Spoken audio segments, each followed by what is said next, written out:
आइए बात करते हैं आज 13 जून 2020 शनिवार हो चुका है और जानेंगे दोस्तों आज के इस वीडियो में देश भर की तमाम बड़ी खबरों, मुख्य समाचारों और हेडलाइंस न्यूज के अपडेट के बारे में आपको बताएंगे, जहां सरकार की तरफ से बड़ी घोषणाएं की गई हैं। जीएसटी काउंसिल की मीटिंग में लिए गए फैसले भी आपको बताएंगे, साथ ही लॉकडाउन को लेकर भी बड़ा अपडेट है। चीनी वायरस की खबरें भी जानेंगे, मौसम समाचार के साथ आज के ताजा सोना चांदी और पेट्रोल डीजल के रेट्स भी आपको बताएंगे। तो बने रहेगा हमारे साथ इस वीडियो में और एकदम पूरा लास्ट तक जरूर देखिएगा। आपको ले चलते हैं दोस्तों सीधे पहले अपडेट में, जहां बड़ी खबर देख पा रहे होंगे कि चीनी वायरस के संकट के बीच अब भारतीय रिजर्व बैंक यानी कि आरबीआई ने इस बैंक पर सख्त कार्रवाई की है और ग्राहकों के खाते से पैसा निकालने पर रोक लगा दी है। जी हां, आपको बता दें भारतीय रिजर्व बैंक ने एक और कोऑपरेटिव बैंक पर 6 महीने तक रोक लगा दी है, यानी उस बैंक के ग्राहक अब 6 महीने तक अपने ही खाते से पैसे नहीं निकाल पाएंगे। जी हां, आखिर कौन सा है वो बैंक? तो मैं आपको बता दूं कि भारतीय रिजर्व बैंक ने उत्तर प्रदेश के कानपुर में स्थित पीपुल्स कोऑपरेटिव बैंक की कमजोर फाइनेंशियल स्थिति को देखते हुए उस पर 6 महीने के लिए नए कर्ज देने और जमा स्वीकार करने से रोक दिया है। यानी कि ये बैंक 6 महीने तक ना ही लोन दे पाएगा ना ही राशि जमा कर पाएगा। इसके अलावा भी दोस्तों आरबीआई ने कहा कि पीपुल्स कोऑपरेटिव सहकारी बैंक से किसी जमाकर्ता को राशि की निकासी करने की सुविधा भी फिलहाल नहीं मिलेगी। तो ये आरबीआई की तरफ से बैंक बैन को लेकर बड़ा अपडेट है। और साथ ही अगली खबर है दोस्तों की गृह मंत्रालय ने फिर समझाया, नाइट कर्फ्यू का मतलब है कि हाईवे पर गाड़ियों को ना रोकने का आदेश। दरअसल आपको पता होगा सरकार ने अनलॉक 1 के तहत कुछ नियम बनाए थे और उसके अनुसार रात 9 बजे से लेकर सुबह 5 बजे तक घरों से बाहर निकलने पर पाबंदी है, राइट। लेकिन कई राज्य सरकार और पुलिस प्रशासन इस नियम को इस तरह से भी ले रहे हैं कि रात के टाइम पर हाईवे पर बसों को भी नहीं चलने दिया जा रहा है। तो ऐसे में हाईवे पर बस, ट्रक वगैरह जो है ये रात में भी आसानी से चल सकती हैं। चलिए साथ ही अपडेट है कि बड़ी खबर, नौकरी पेशा करने वाले लोगों को सुप्रीम कोर्ट ने एक बड़ा झटका दिया है। प्राइवेट कंपनियों को नहीं देनी होगी चीनी वायरस के काल की पूरी सैलरी। जी हाँ, दरअसल आपको पता होगा कि लॉकडाउन जब लग रहा था तो उस दौरान सरकार ने तो ये कह दिया दोस्तों की प्राइवेट कंपनियां अपने कर्मचारियों को लॉकडाउन के समय की भी सैलरी देगी, राइट। लेकिन अब क्या किया कि कंपनियां वाले पहुंच गए सीधे सुप्रीम कोर्ट। सुप्रीम कोर्ट में इस मामले को लेकर केस चला, सुनवाई हुई और अब सुप्रीम कोर्ट ने जो फैसला दिया वो देखिए कि सुप्रीम कोर्ट का कहना है कि लॉकडाउन के दौरान पूरी सैलरी न देने वाली कंपनियों के खिलाफ कोई भी कार्रवाई नहीं होगी। जी हाँ दोस्तों, लॉकडाउन के दौरान कर्मचारियों को 54 दिन का पूरा वेतन देने के मामले में जब सुप्रीम कोर्ट में सुनवाई हुई तो इस मामले में सुप्रीम कोर्ट अपना फैसला सुनाते हुए कहता है कि कर्मचारी और नियोक्ता यानी कि कंपनी आपस में समझौते से मामले को सुलझाए। सुप्रीम कोर्ट का कहने का मतलब ये है दोस्तों की ये जो पूरा मामला मसला है ये कंपनी और कर्मचारियों के बीच का मैटर है, तो इसमें सरकार भी कुछ नहीं करेगी, सुप्रीम कोर्ट भी कुछ नहीं करेगी। कंपनी और कर्मचारी एक दूसरे से बातचीत करके समझौता करें, ये कहना रहा सुप्रीम कोर्ट का। चलिए साथ ही अगला अपडेट है, जीएसटी काउंसिल की मीटिंग हुई कल ही, आपको पता होगा, और उसमें एक बड़ा फैसला लिया गया है। नील जीएसटी वाले कारोबारियों की लेट फीस को माफ किया जाएगा। जी हाँ, जीएसटी काउंसिल की 40वीं मीटिंग खत्म हो चुकी है और इस मीटिंग में जो महत्वपूर्ण फैसला लिया गया वो यही है, एक तो जुलाई 2017 से लेकर जनवरी 2020 तक लेट फीस जो थी उसको माफ कर दिया है। इसके अलावा नील जीएसटी वाले कारोबारियों की लेट फीस माफ होगी। जीटीबी 3B के तहत लेट फीस 500 रुपए प्रति महीना देना होता है, यही तय किया गया। अब 500 रुपए ही देना पड़ेगा, इससे ज्यादा होगी तो उसको माफ कर दिया जाएगा। इसके अलावा 5 करोड़ रुपए से कम टर्नओवर पर 18% की जगह पर 9% ब्याज लगेगा। विंडो 1 जुलाई से लेकर 30 सितंबर तक खुली रहेगी। ये कुछ फैसले जीएसटी काउंसिल की मीटिंग में लिए गए। चलिए साथ ही अपडेट है दोस्तों की भारत के लिए बड़े ही गौरव की बात है, भारतीय मूल के अमेरिकी वैज्ञानिक रतन लाल को वर्ल्ड फूड प्राइज मिला। फसलों के जरिए जलवायु परिवर्तन को कम करने की तरकीब इन्होंने निकाली है। ये तस्वीर जो आप स्क्रीन पर देख पा रहे होंगे दोस्तों ये भारत की हस्ती है, हालांकि ये रहते हैं अमेरिका में है लेकिन भारतीय नागरिक है, ये मूल निवासी भारतीय के हैं। ये इनको दोस्तों 2020 के वर्ल्ड फूड प्राइज से सम्मानित किया गया। इस पुरस्कार को कृषि क्षेत्र का नोबेल पुरस्कार भी माना जाता है। आप भी इसका नाम ध्यान रखिएगा और इन वैज्ञानिक का नाम भी ध्यान रखिएगा, क्योंकि करंट अफेयर्स के रूप में कॉम्पिटिटिव एग्जाम में कई बार इस तरह के सवाल भी पूछ लिए जाते हैं। गवर्नमेंट जॉब्स वगैरह की अगर आप प्रिपरेशन कर रहे हैं तो जीके में इन चीजों को ध्यान रखा करो। और इसके अलावा भी सबसे बड़ी बात तो ये दोस्तों की विदेश में अमेरिका में भी भारतीय नागरिकों को जब इनाम मिल रहा है तो ये हम सभी भारतीयों के लिए भी बड़े ही गौरव की बात है। अगर आप एक सच्चे भारतीय नागरिक हैं, इंडियंस होने के नाते एक लाइक तो बनता है दोस्तों, दिल से लाइक कर दीजिए फटाफट से। और अपन आगे बढ़ते हैं अगले अपडेट में, जहां बड़ी खबर देख पा रहे कि आईसीआईसीआई बैंक ने अपने ग्राहकों को बड़ा तोहफा दिया। कई सारे नई स्कीम, ऑफर, भारी डिस्काउंट और कैशबैक वगैरह लॉन्च किए हैं। जहां दोस्तों अगर आपका आईसीआईसीआई में खाता है तो आप कई सारे ऑफर्स का फायदा उठा सकते हैं। बैंक ने इन ऑफर्स को ID lights monsoon magic bonanza के नाम से लॉन्च किया। ऑफर में ग्राहकों को एक्स्ट्रा डिस्काउंट और कैशबैक की सुविधाएं मिल रही है। अगर आप चीनी वायरस की महामारी के दौरान ऑनलाइन ऑर्डर में जरूरत के सामान मंगाते हैं, जैसे कि कई सारे सामान में आप जब डेबिट क्रेडिट कार्ड का इस्तेमाल करते हो, नेट बैंकिंग वगैरह का, उसमें अगर आप आईसीआईसीआई के बैंक डेबिट कार्ड का इस्तेमाल करोगे तो आपको 10%, 20%, 40% कई तरह के डिस्काउंट देखने को मिल जाएंगे। ऑनलाइन फूड और ग्रोसरी आइटम पर भी आपको कितना कितना डिस्काउंट मिल रहा है। गोली दवाई अगर स्वास्थ्य संबंधित चीजें मंगाते हैं तो भी आपको डिस्काउंट मिल रहा है। मनोरंजन से जुड़े सामानों पर भी आपको डिस्काउंट मिल रहा है, तो ये जानकारी आप देख सकते हैं। चलिए अगला अपडेट आ रहा है, हरियाणा में दोस्तों सूर्य ग्रहण के मौके पर इस बार नहीं लगेगा बड़ा मेला। एडवाइजरी इसको लेकर जारी हो चुकी है, क्योंकि दोस्तों हरियाणा में सूर्य ग्रहण के समय मेला लगता है, तो वहां पर इस बार मेला नहीं लगेगा ताकि भीड़ भाड़ नहीं आए, केवल पूजा अर्चना करके छोटा कार्यक्रम रखा गया। अच्छी बात है। चलिए साथ ही अपडेट है कि सरकार ने धार्मिक स्थल, होटल्स, मॉल्स और ऑफिस के लिए कुछ नई गाइडलाइन भी जारी की है। आपको सावधानियां रखनी चाहिए। कौन कौन सी? जी हाँ, तो मैं आपको बता दूं कि सरकार के नियमानुसार फेस मास्क लगाना जरूरी है, हैंड वॉश और सैनिटाइजर का इस्तेमाल करना भी अनिवार्य है। इसके साथ ही शॉपिंग मॉल्स, रेस्टोरेंट, सार्वजनिक जगहों पर थूकना बिल्कुल बैन है, मना है। सोशल डिस्टेंसिंग का पालन करना है। सार्वजनिक जगहों पर प्रवेश के लिए लाइन में लगते समय 6 फीट की दूरी बनाए रखनी है। रुमाल या अन्य चीजों से मुंह और नाक को अच्छी तरह से कवर करना है। उपयोग के बाद इन्हें अच्छे से डिस्पोज करें। साथ ही अपने स्वास्थ्य की स्वयं निगरानी करें। अगर आप बीमार है तो खुद ही जानकारी दीजिए डॉक्टर को। आरोग्य सेतु ऐप का इस्तेमाल कीजिए। 65 साल की ज्यादा उम्र के लोग और 10 साल तक के कम उम्र के बच्चों को कहीं पर भी ना ले जाएं, घर में ही रहें। गर्भवती महिलाओं और जिन लोगों को बीपी, मधुमेह जैसी बीमारी है वो भी कहीं बाहर ना जाएं। तो ये कुछ चीजें ध्यान रखें। जूते चप्पल को अपने वाहन या बाहर ही निकालें। मंदिर, धार्मिक स्थानों पर प्रवेश से पहले हाथ पैर को साबुन से अच्छी तरह धो लें। सामाजिक दूरी बनाए रखें। ये सरकार के कुछ नियमों की लिस्ट भी आप स्क्रीन पर देख सकते हैं। एक को मैं अभी बोलूंगा तो बहुत ज्यादा लंबा हो जाएगा। आप जरा वीडियो को पॉज करके पढ़ सकते हैं अगर आप डिटेल में जानना चाहते हैं तो। चलिए, साथ ही अगली खबर है कि राज्यसभा के सांसदों के लिए रेलवे टिकट बुकिंग के नियमों में बदलाव हुआ है। आखिर ये रेलवे ने फैसला क्यों लिया? तो दरअसल आपको बता दें कि राज्यसभा सांसद के लिए रेलवे ने नियम बनाए हैं और नए नियम के मुताबिक अब जिन टिकटों पर सांसद यात्रा नहीं करेंगे उनको कैंसिल करवाना पड़ेगा। अगर वे टिकट को कैंसिल नहीं कराएंगे तो उनसे टिकट के पूरे पैसे वसूले जाएंगे। ये इंडियन रेलवे की तरफ से अपडेट है। चलिए, साथ ही अगली खबर है कि होटल में एंट्री से पहले आपको फॉर्म भरना पड़ेगा, सामान डिसइंफेक्टेड करवाना पड़ेगा। इन बातों का भी ध्यान रखना पड़ेगा। जी हाँ, होटल को लेकर सरकार ने कुछ खास गाइडलाइन जारी की है। और बताया दोस्तों कि अगर आप किसी होटल रेस्टोरेंट में जाते हैं ना तो लोगों से दूर रहें। इसके अलावा हॉस्पिटल के जैसे अब होटल में भी आपको एक फॉर्म भरना पड़ेगा, प्रवेश फॉर्म, एडमिशन फॉर्म। साथ ही मास्क लगाना तो जरूरी है ही। छींकते खांसते वक्त आपको ध्यान रखना पड़ेगा। थूकना हर जगह पर मना है। ये चीजों ध्यान रखना आपको, है ना। अगले अपडेट में बात करें आज के मौसम समाचार को लेकर संपूर्ण भारत के 12 जून 2020 के मौसम पूर्वानुमान में, तो आपको बता दें भारतीय मौसम विज्ञान विभाग की चेतावनी के अनुसार अगले 24 घंटों के दौरान तटीय आंध्र प्रदेश, तेलंगाना, दक्षिण छत्तीसगढ़, विदर्भ, मराठवाड़ा, तटीय कर्नाटक, दक्षिण कोंकण, गोवा और पश्चिम बंगाल सहित कई जगहों पर बारिश होने की संभावना है। केरल, आंतरिक महाराष्ट्र, तटीय उड़ीसा, आंतरिक कर्नाटक और पूर्वोत्तर भारत में हल्की से मध्यम बारिश होने के साथ कुछ जगहों पर तेज बारिश हो सकती है। गुजरात क्षेत्र, पूर्वी मध्य प्रदेश, उप हिमालय, पश्चिम बंगाल, सिक्किम, बिहार, झारखंड, उत्तरी छत्तीसगढ़, जम्मू कश्मीर, लद्दाख, गिलगित बाल्टिस्तान और मुजफ्फराबाद के कुछ जगहों पर हल्की से मध्यम बारिश का अनुमान जताया जा रहा है। चलिए, ये तो रहे मौसम समाचार। अब बात करें दोस्तों आज के ताजा सोना चांदी के भाव को लेकर, तो बड़ी खबर देख पा रहे कि चांदी की कीमतों में इस महीने की सबसे बड़ी गिरावट देखने को मिली है। 10 ग्राम सोने और चांदी के रेट की बात करें दोस्तों तो सराफा बाजार में gold and silver price today news update के तहत आप देख सकते हैं सोने की कीमत में 278 रुपए की गिरावट आई और 47,136 प्रति 10 ग्राम सोने का रेट अभी चल रहा है। वहीं चांदी में 614 रुपए की गिरावट आई और इसके बाद 48,025 रुपए प्रति किलोग्राम चांदी का रेट चल रहा है। चलिए, अब बात करें चीनी वायरस को लेकर कुछ खबरों में, जहां देख पाएंगे कि देश में इस वायरस के मामले 3 लाख के पार पहुंच चुके हैं। चीनी वायरस के केस 2 लाख से 3 लाख होने में सबसे कम यानी कि 10 दिन कुल लगे और शुरुआती 1 लाख मामले 110 दिन में आए थे, जबकि आप देख सकते हैं कि दूसरे 2 लाख होने में कितना कम टाइम लगा। भारत का यह आंकड़ा आप देख पाएंगे इस तस्वीर में क्लॉक फॉर्मेट में ये दर्शाया गया है दोस्तों कि कब कितने मामले थे और कितने मामलों को बदलने में कितना टाइम लगा। और इसी बीच एक बड़ी खबर देख सकते हैं कि महाराष्ट्र में चीनी वायरस के मामले 1 लाख के पार पहुंच चुके हैं और मुंबई में भी इसका विस्फोट अभी भी जारी है। साथ ही बड़ी खबर है दोस्तों की चीनी वायरस को लेकर लाइव अपडेट देख पाएंगे। लगातार तीसरे दिन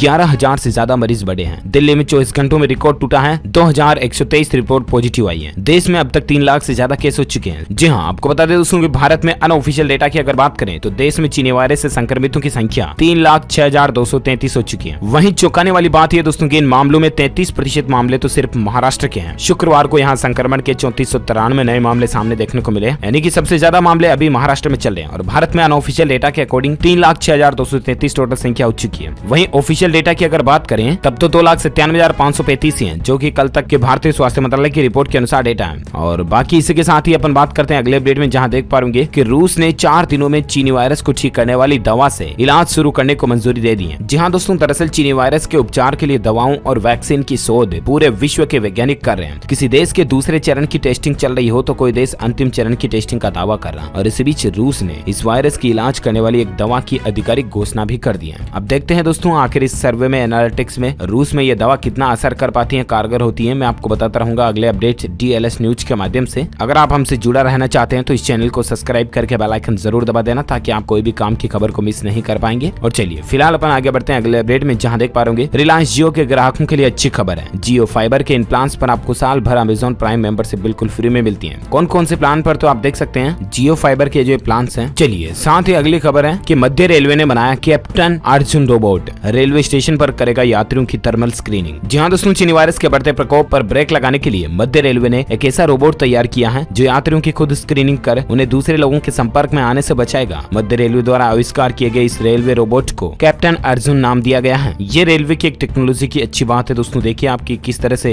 तकनीक का इस्तेमाल करके रेलवे इस लड़ाई में भारतीयों का साथ दे रहा है, अच्छी बात है। और इसी बीच खबर है दोस्तों की आंध्र प्रदेश के फर्स्ट और सेकंड ईयर के बोर्ड रिजल्ट जारी हो चुके हैं। आप बोर्ड की ऑफिशियल वेबसाइट पर जाकर के रिजल्ट और नतीजे चेक कर सकते हैं। ऑफिशियल पोर्टल है bie.ap.gov.in। चलिए साथ ही खबर है कि रिश्तों में तनाव और स्वदेशी का असर देखिए। भारत और चीन के व्यापार में पिछले 7 साल की सबसे बड़ी गिरावट देखने को मिली है, क्योंकि आपको पता होगा माननीय प्रधानमंत्री नरेंद्र मोदी देश में स्वदेशी चीजों का इस्तेमाल करने और आत्मनिर्भर भारत बनाने की एक नई पहल शुरू किए हैं। तो इसकी वजह से चीनी सामानों का बहिष्कार करने की मुहिम भी देश में चल रही है और शायद किए भी जा रहे हैं, तभी असर पड़ा है। भारत और चीन के बीच पिछले 7 साल में जो व्यापार में कमी देखने को नहीं मिली ना, उससे ज्यादा गिरावट अभी देखने को मिल रही है, अच्छी बात है। चलिए साथ ही अगला अपडेट है कि जल्दी आपका बैंकिंग करने का तरीका बदल जाएगा। इन 5 बड़े बैंकों ने व्हाट्सएप के साथ हाथ मिलाया है। जहां चीनी वायरस की वजह से लोगों में लॉकडाउन में कैश यूज का इस्तेमाल कम हो, इसीलिए डिजिटल बैंकिंग सेवाओं को प्रमोट किया जा रहा है। और ऐसे में देखते हुए कई बैंकों ने व्हाट्सएप के साथ हाथ मिलाया है, पार्टनरशिप की है। कौन कौन से बैंक? तो HDFC bank, ICICI bank, Kotak Mahindra bank, axis bank और RBL बैंक इनमें शामिल है। तो उम्मीद है इन बैंकों की सुविधाएं आपको बहुत जल्द व्हाट्सएप के जरिए भी देखने को मिलेगी। चलिए इसी बीच अगली खबर है कि भारतीय रेलवे ने बनाया विश्व रिकॉर्ड, पश्चिमी क्षेत्र में चलाई पहली डबल स्टेक कंटेनर ट्रेन। जहां देख पा रहे होंगे डबल स्टेक कंटेनर ट्रेन की एक तस्वीर भी। और भारतीय रेलवे ने दोस्तों पश्चिम रेलवे के विद्युतीकरण क्षेत्र में ओवरहेड इक्विपमेंट वाली पहली high rise double stack container सेवा को सफलतापूर्वक चला लिया। ऐसा करके भारतीय रेलवे ने एक नया वर्ल्ड रिकॉर्ड भी बनाया। पूरे विश्व में यह अपनी तरह की पहली उपलब्धि है, जिससे कि ग्रीन इंडिया जैसे महत्वाकांक्षी अभियान को बढ़ाने में मदद मिलेगी। तो दोस्तों ये इंडियन रेलवे की एक नई पहल है, अच्छी बात है। चलिए साथ ही अगली खबर है कि इन 50,000 लोगों को फ्री में हवाई यात्रा का मौका दे रही है एयर एशिया कंपनी। यह है रजिस्ट्रेशन का पूरा प्रोसेस। जहां आपको बता दें कि किफायती विमानन कंपनी ने अपने 6ठी वर्षगांठ पर रेड पास पहल की अवधि बढ़ाने का ऐलान किया और इस खास पहल के तहत एयर एशिया डॉक्टर्स को फ्री में यात्रा कराएगी। विमानन कंपनी ने बताया दोस्तों की इस सुविधा का लाभ देश भर के डॉक्टर्स घरेलू उड़ान के लिए उठा सकते हैं। कंपनी ने प्रवासी मजदूरों के लिए भी उम्मीद की उड़ान पहल को जारी रखने का ऐलान किया। तो ये अच्छी बात है डॉक्टर वगैरह के लिए। और साथ ही अगली खबर है कि मध्य प्रदेश सरकार ने पेट्रोल डीजल पर 1-1 रुपए अतिरिक्त टैक्स लागू कर दिया। जहां चीनी वायरस के कारण गड़बड़ाई अर्थव्यवस्था को पटरी पर लाने के लिए सरकार ने अब पेट्रोल डीजल पर टैक्स बढ़ाने का फैसला किया है। कल रात 12 बजे से पेट्रोल और डीजल पर 1-1 रुपया महंगा कर दिया गया है मध्य प्रदेश गवर्नमेंट की तरफ से। ये ज्यादा जानकारी आप देख सकते हैं। चलिए इसी बीच खबर है दोस्तों की चीनी वायरस की महामारी के बीच प्रधानमंत्री नरेंद्र मोदी 16 और 17 जून को मुख्यमंत्रियों के साथ बैठक करेंगे। जहां आपको बता दें माननीय PM मोदी वीडियो कॉन्फ्रेंसिंग के माध्यम से 16-17 जून को मुख्यमंत्रियों के साथ चीनी वायरस संक्रमण को लेकर चर्चा करेंगे। प्रधानमंत्री कार्यालय की तरफ से ट्वीट करके बात की जानकारी दी गई। अब दोस्तों देखना यह होगा कि आखिर देश के मुख्यमंत्रियों के साथ बातचीत में क्या फैसला लिया जाता है। क्या देश में वापस लॉकडाउन को लागू किया जाएगा या फिर अनलॉक 1 के बाद अनलॉक 2 का चरण शुरू होगा। आखिर देखते हैं मुख्यमंत्रियों की क्या राय रहती है। वैसे भी 2 राज्यों ने तो कुछ लेवल पर लॉकडाउन को बढ़ा भी दिया, पंजाब और बिहार वगैरह में आपको पता होगा, लेकिन फिलहाल पूरे देश में यानी कि सेंट्रल इंडिया में कोई भी ऐलान नहीं किया गया। आप देखते हैं माननीय PM मोदी जी की तरफ से 16-17 जून को क्या अपडेट आता है, मैं आपको बताऊंगा जरूर DLS न्यूज के ऊपर। फिलहाल अगली खबर है, अच्छी खबर है क्रिकेट फैंस के लिए सबसे अच्छी गुड न्यूज।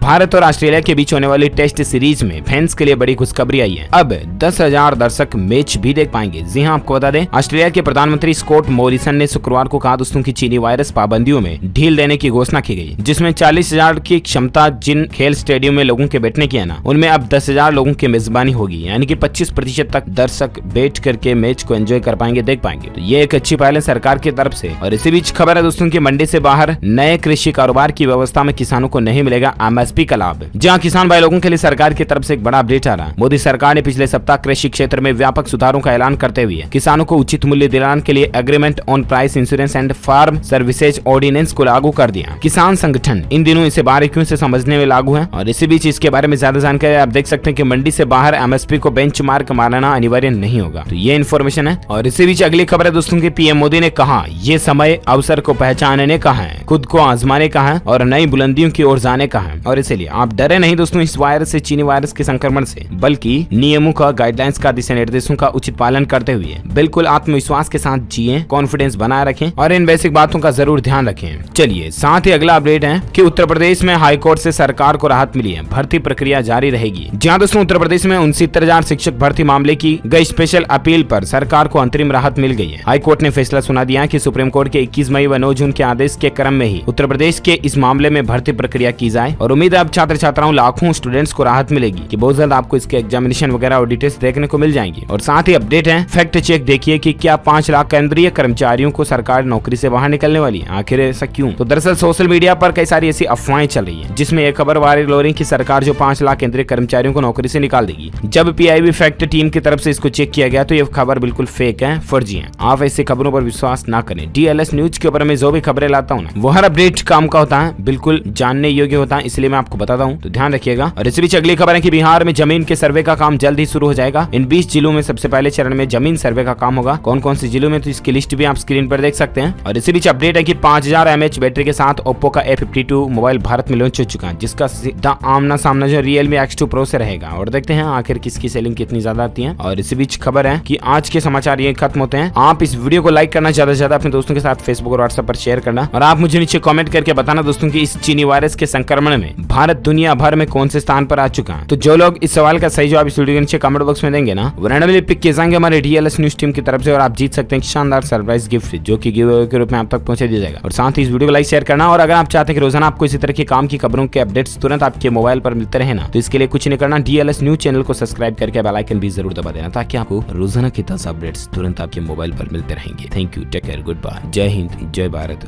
वंदे मातरम।